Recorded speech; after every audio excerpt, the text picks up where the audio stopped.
Hi, hello to the viewers of CVR English. As we are celebrating the auspicious religious gathering called Maha Kumbh Mela. Every Maha Kumbh Mela happens for 144 years. It's a very special occasion. Kumbh Mela may happen very frequently, but Maha Kumbh Mela is a once in a lifetime opportunity for every Hindu. Today, to speak about such grand event happening in India, we have a very special guest. He is one of the senior journalists of our times. He is none other than Mr. Jayasimha. He is with us today. Let us talk with him and let us know more about what is Maha Kumbh Mela and what are the special events left in Maha Kumbh Mela. Namaste, sir. Namaste.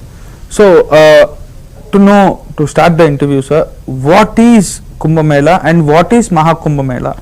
How much time does a Maha Kumbh Mela needs to come back again? How much time does a normal Kumbh Mela takes to come back again? And what are the why are Naga Sadhus very particularly participating in this event? Actually, in Sanskrit, there is no simple words like that. Every word has a value for it and a meaning and a root for it. Okay. So we are using the word Kumbh Mela. Kumbh Mela, in Mela means we all know. Mela means like if we talk in Telugu, it may be called Jatara. So a get together, a spiritual gathering, big gathering. And coming to Kumbh, Kumbh means a pot actually. Literally talking, it is a pot. We'll be saying Kumbha Rashi for Aquarius. So Kumbh means in Sanskrit a pot like thing.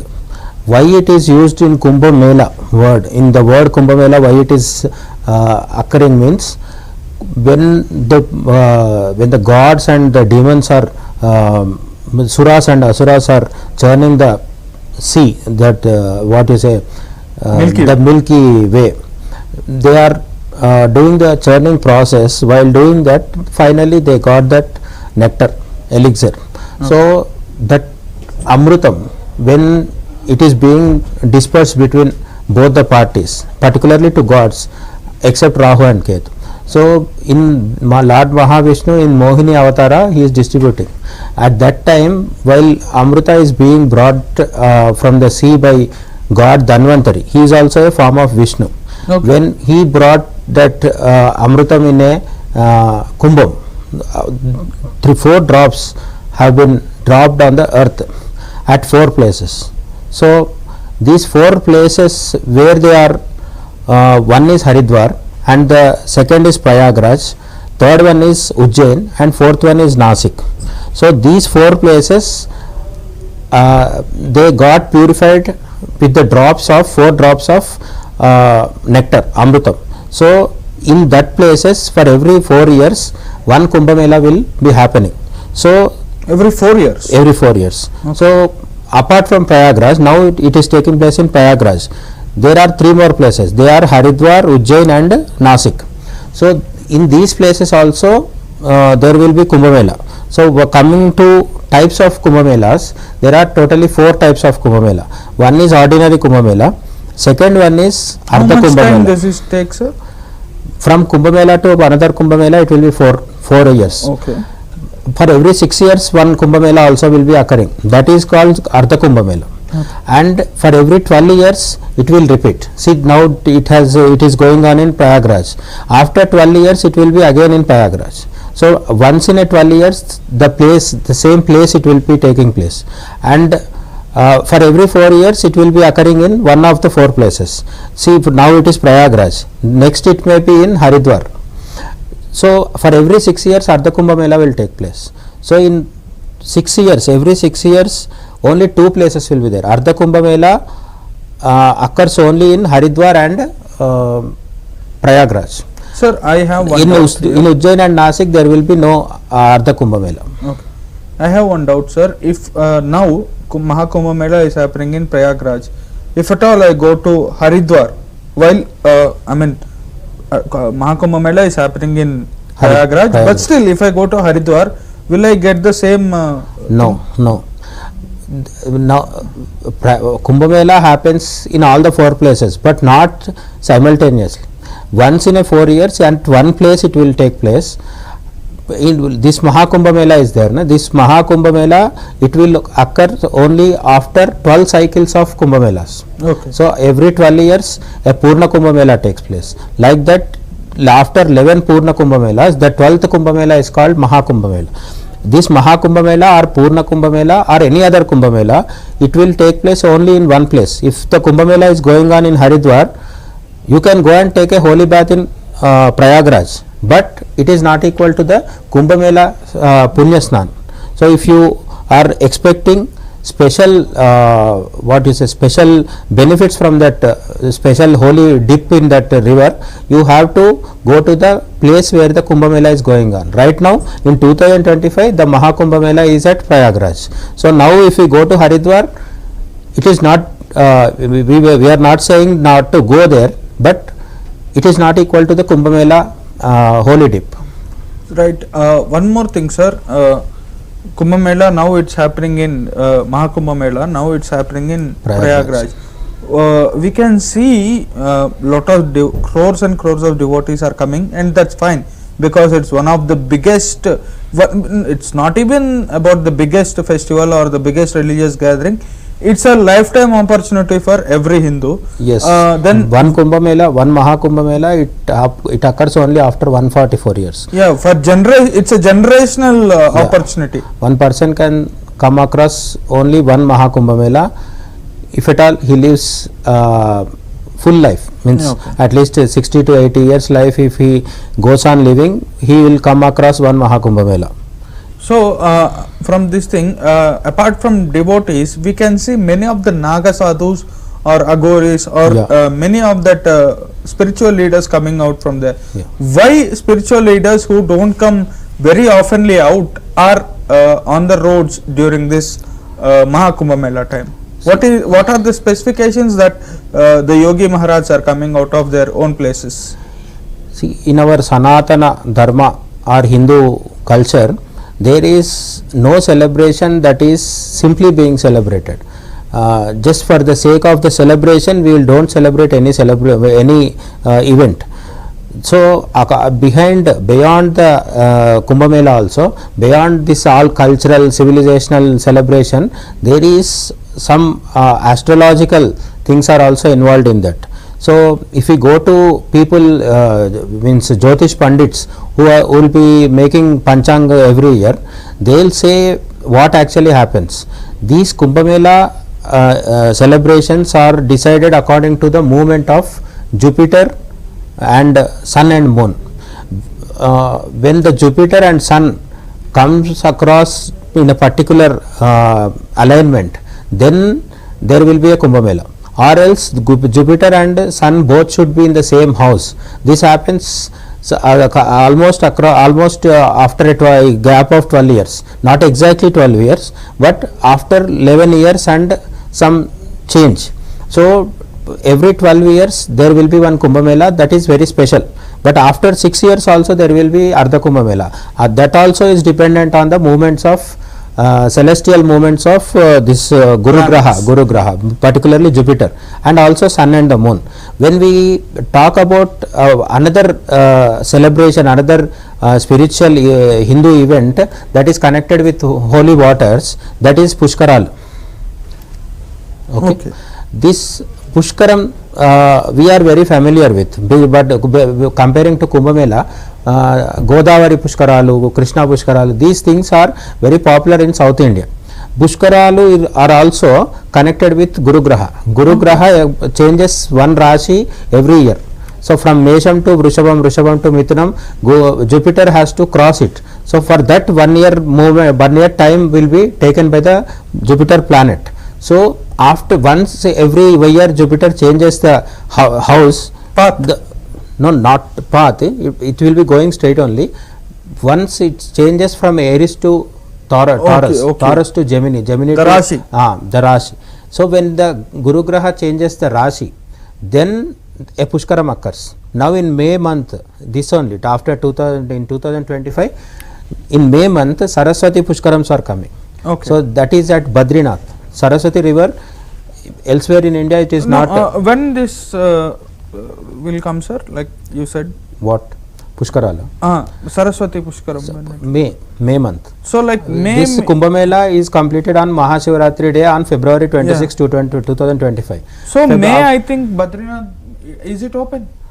In summer it will be again open. Okay. So at that time Saraswati Pushkaras is also coincidentally they are there this year. Okay. So from South India many people are will be going there. The last village of our India, Mana village is there. Na? There Saraswati river is viewable. No, I know. Elsewhere, elsewhere Saraswati river is underground. Right now it is not, means Antarvahini they'll say in Sanskrit. Intervention. Yeah. Means even in Triveni Sangam also there is Ganga, Yamuna and Saraswati is also there. But Saraswati is not viewable with our naked eye.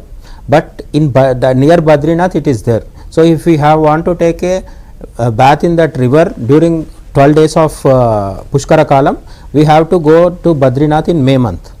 But what is the difference between that Pushkaram and Kumbh Mela means, while deciding the days of Pushkaram, only Guru Graha is taken into account. But for Kumbh Mela, Guru Graha, Sun and Moon, Jupiter, Sun and Moon, all three are taken into account. Their movements are calculated. Then this Kumbh Mela is decided. Means when the Kumbh Mela is, we have to, when it should be celebrated, that will be written in Panchang.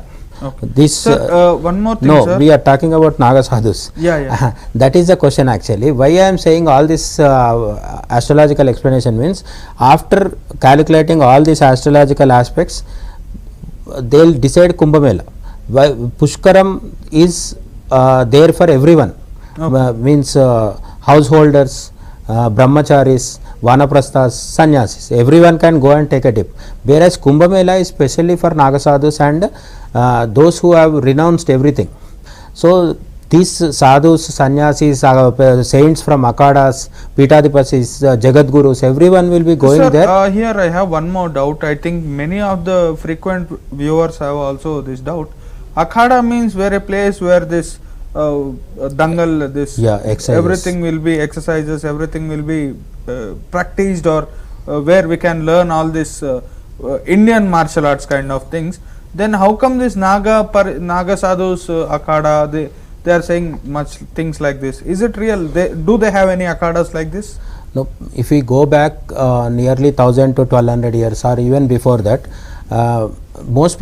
many people say during the time of Adi Shankaracharya, this akhada system has been formulated and it is systematized during Adi Shankaracharya time.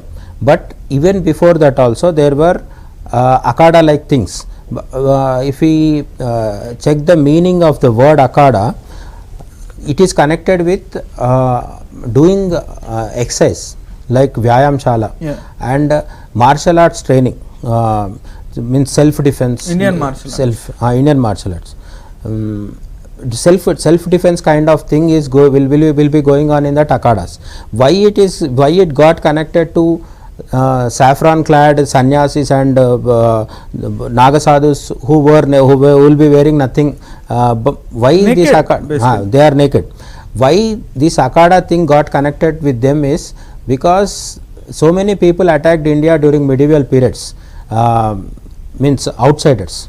These invaders brought so much of pain and many kind of struggles we have to go through.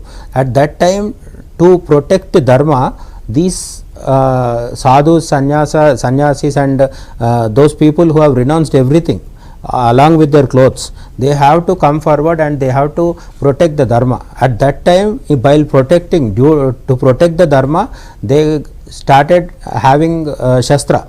We have two words, shastra and shastra. Generally sadhu, sannyasi, these naga sadhus, these are all connected with shastra only. But during medieval period, due to that particular situations, for the self defense of the Sanatana Dharma, they took up arms. Taking up the arms led to formation of akhadas. So some people say these akhadas were there, but Adi Shankaracharya made it into a perfect system. Still it is going on. There are totally 10 main akhadas. In that 7 are major, 3 are minor akhadas. And there are lakhs So where of can we find these akhadas? some akhadas are situated in Kashi Okay, and Kashi some in itself. Haridwar. Each one will have the headquarters at somewhere, means some are there in Gujarat also. So they are dispersed all over North India. In South India we will be seeing very few activities by akhadas, because the akhadas are mainly concentrated in North India, but we have this Sringeri, Kanchi Peetams are there, Peetams, because political and what you say struggling conditions are more in North India. So akhadas are there. At means in North India we are able to see akhadas. Like that situations are not there in South India. When we check back to 1000 years past history, when compared to North India, South India is very much stable politically. That way there was no need of akhadas. So one more thing, sir, apart from Nagasadhus, we can see many of the normal devotees going like anything. Actually they don't come out for vote, but they are going for Kumbh Mela. Yeah. And many things we can see, like one person is sitting on thrones. A woman came him and disturbed him. We can see that was very disturbing thing happened. But we can see many different kind of Maharaj. One person have left his job in Canada. He is an IITian. So and there is also a saying that when last time during COVID time also a Kumbh happened. During that Kumbh and even now viral news is circulating that around 500 to 600 university students have joined became sannyasis due to mental pressure or family pressure or various other things. Like, why is this happening, sir? No, in modern is sannyasam is the final condition where they can attain peace? Is that good what they are doing? No, actually there is a basic difference between the world religions and what is being followed in India. Our dharma is called, ours is not actually a full length religion. We are basically a dharma, but we have some features of rare religion also, but we are not like exactly Christianity or Islam or some other religions of the world. What we want from the dharma, we are following Sanatana Dharma. At the end of the day, what Hindus or Sanatanis want is, they don't want even God also. Everybody in other religions, what we see, they want to go to heaven, they want to avoid hell, and they want to they want to reach God. But in India, in Sanatana Dharma, God is also not the ultimate end. What is the ultimate struggle of this average Sanatani or Hindu, whether knowingly or unknowingly, is he is seeking liberation. This thought of liberation is there only in Sanatana Dharma. Even Buddhism also talks about liberation, nirvana, everything, but Buddhism is an Indian religion and an offshoot of Hindu religion and Sanatana Dharma. Yeah, Sanatana Dharma is the primary tree, then there are branches like the Jainism, Buddhism, Sikhism, everything is there. So these religions, these nowadays we are calling them religions. These offshoots of Hindu religion also will be talking about liberation, and mainly our Vedanta, Upanishads and these all books are saying, go and seek for the ultimate liberation. What is ultimate liberation? Again, not being born again. Not being again means Punarapi Jananam, Punarapi Maranam. Adi Shankaracharya says in Bhajad Govindam. So we want to avoid again getting a birth and again dying, and this continuous struggle of human existence. So we want to come out of this circle. That is the ultimate goal which is dragging the people to Kumbh Mela. See, if we go to a railway station and stand nearby the train which is going to Tirupati, if we ask the people there, why are you going to Tirupati, means they say their desires are fulfilled. So many kinds of desires, from American visa to marriage and a own house and everything. Kids, like this. Yeah. But when you stand up near a train which is going to Kumbh Mela, Prayagraj, if you ask people why are you going, there is no other desire apart from going to Kumbh Mela. Yeah. To go and have a holy dip at Kumbh Mela is the main desire. Sir, there is one more thing here, that in Hinduism, a few people say we are Shivites, we are Vaishnavites. Yes. They have this division. Whether people may agree for it or not, there is something like Vaishnavites, we are Shivites. Yes. So, whose tradition is this Kumbh Mela? That's what I am saying. We have so many sects in Hinduism, like Vaishnava, Shaiva, Shakteya, Ganapatya, everything is there. And apart from this, the ordinary people have n number of castes with them. Everybody has a caste, whether he accepts it or not. There is caste division in our society. But once you enter that Kumbh Mela, Prayagraj tent city of that right now, which is there on the banks of Triveni Sangam, there is no caste there, and there is no Vaishnava Shaiva differences are there. This shows the thousands of years of cultural development which has taken place in India. Kumbh Mela is not a event that is marketed in 10 years or 20 years or some 100 years. It has been going on for ages. When Adi Shankaracharya was there, it was there already before him. So from when this Kumbh Mela is being celebrated, nobody knows. And who is calling this all people to come to Kumbh Mela and have a dip? Nobody. Not even Yogi Adityanath is promoting, and he is not giving ads in papers or channels or anywhere. Why people are going? Because it has been made an habit to go and have a dip in Kumbh Mela every 4 years or every 6 years or every 12 years, and if it is a Maha Kumbh Mela after 144 years, people are putting in their social means their common memory, means one generation is passing its total memories to the second generation, and they are passing it to the other generation. Like that, those grandfathers who had a dip, they are saying to their grandchildren, and their grandchildren are passing the matter to their again grandchildren. So in this kind of means it is a cultural thing that is going on for millennia. So before conclusion, sir, I would like to raise one more point. Like Haridwar, Nasik, Ujjain and Prayagraj, 4 places. So if a person goes to Prayagraj and then he goes to Haridwar and then he goes to Ujjain, he goes to Nasik, does he has any special kind of thing? Taking a holy bath anywhere in the country, any time, is a special thing. If it happens to be Kumbh Mela, it is much more holier. But just taking a bath doesn't guarantee you liberation or something else, but it will improve your physical, mental and psychological health for sure. This has been proved scientifically also. And if you take a dip in all the 4 places where Kumbh Mela takes places, it will be more effective. But it doesn't guarantee you liberation, but it will give you liberation if you are eligible, or else you will get a better life next time, and from there you will go towards liberation in a faster way.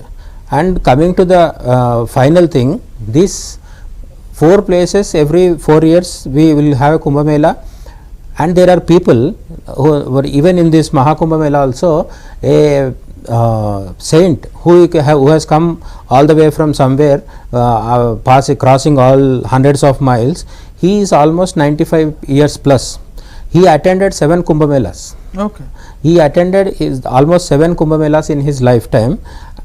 So he has to compulsory get liberation according to our rules, but it is not guaranteed. It has been said in Gita also. Only the real jnanam means kaivalyam is also a word for liberation in Sanskrit. When we will get kaivalya means when you attain jnana, the real knowledge. And what is the real knowledge? Adi Shankara says Brahma Satyam Jagan Mithya. This whole world which you are seeing is not real. You have to realize that ultimate thing. That ultimate thing, when you realize, you will get liberation. But taking a dip in Kumbh Mela will help you to get that ultimate knowledge. So that's why we have to go and have a dip in Kumbh Mela or Pushkaralu or anything. Whenever we get a chance, we have to take a dip in the holy waters, because in a scientific perspective, what our body is made up of 70% of water, and our earth is also made up of 70% of water. We studied in our school days. Yes. So the whole world is being made up of 70% of water, and in the same way our body is also having majority of its portion filled with water. So whatever is there in our body, we are going to that source, to the water, to the holy water, and we are taking a dip inside it. For example, we just after a hard day in the sun, or after a day of hard work at the job, when we go back and we just stand up below the shower for few minutes, what happens? We just feel that relaxation, physical relaxation. If in our house, in a normal shower only, we are getting a great relaxation feeling because of water.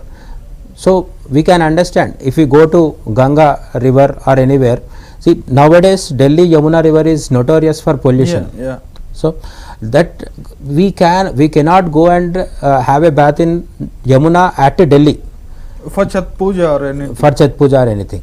But means a few years back, even in Kashi also Ganga was very polluted. True, during Mulayam Singh and all. After that they were not completely, but they are trying now to purify it, lessen the levels of pollution. But when the pollution was at its peaks also, people had a dip in Kashi Ganga, and they didn't had any problem. They didn't have any problem. Even now also, this Mauni Amavasya is there on 29th of January 2025. On that Mauni Amavasya day, nearly 10 crore people are going to have a bath in that Triveni Sangamam. On which date, sir, this? Amavasya of Pushyamasam Amavasya, that is falling on 29th January 2025 this year. So 29th January, Wednesday 2025 is Mauni Amavasya. That is a special occasion. On that day, along with Nagasadhus, Sannyasis, everyone, and normal civilians also, these all people are going to have a dip. Approximately 10 crore people are going to take bath On that day. On that day. Only one day in one river, at one confluence of three rivers, Triveni Sangamam, 10 crores are taking the bath. So how many kinds of diseases should come to these people? Right, yeah, obviously. They should they should be getting affected. In the times right now we are in times of corona and Chinese diseases, but nothing happens there. Why? Because Ganga and some kinds of rivers in our country. No, many of the scientists also, they have told this thing. Ganga has water has a specific kind of bacteria pH levels which kills every nonsense in it. Yeah, that's what I am saying. If other rivers get polluted, we cannot take bath. In Ganga, in spite of being polluted so much, we are able to take the bath, and we are able to feel that. People in Haridwar, people all over Uttarakhand, people all over UP, they use it for their home purpose. Yeah, and before